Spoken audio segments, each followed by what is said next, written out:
ma jeclaan lahayd inaad wax ku barato jaamacadaha ku yaala waddanka Malaysia shirkadda QETC waxay qabanaysaa bandhigga jaamacadaha waddanka Malaysia kaasoo ka qabsoomi doona magaalada Hargeysa waxa uu dhacayaa 10 ilaa 11 September sanadkan 2025 waxa ka qayb galaya in ka badan 10 jaamacadood oo ku yaala waddanka Malaysia. Welcome Unit 10. Welcome to Multimedia University MMU. Welcome to University Technology Malaysia UTM. Welcome to Thales University. Welcome to APU Malaysia. Welcome to IUKL. Parents and prospective students. We are proud to announce to you that we will be participating QETC Education QETC International Education Fair. QETC Education Fair Hargeisa.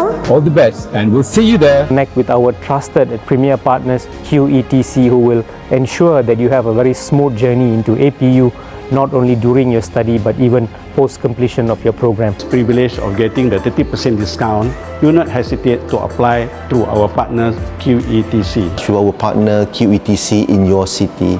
Ardayda iyo waalidiintu waxay haystaan fursad ay kula kulmi karaan maamulka jaamacadahaasi si ay u helaan xog dhameystiran oo ku saabsan waxbarashada waddanka Malaysia. haddaba haddii aad jeclaan lahayd inaad ka qayb gasho bandhigaasi tigidhka lagu galayo munaasabadda waxaad ka qaadan kartaa xafiiska shirkadda oo ku yaala fooqa Cumar Xaashi ka soo horjeedka Durdur Mall dabaqa shanaad ama telefoonada shaashada kaaga muuqda nagala soo xidhiidh.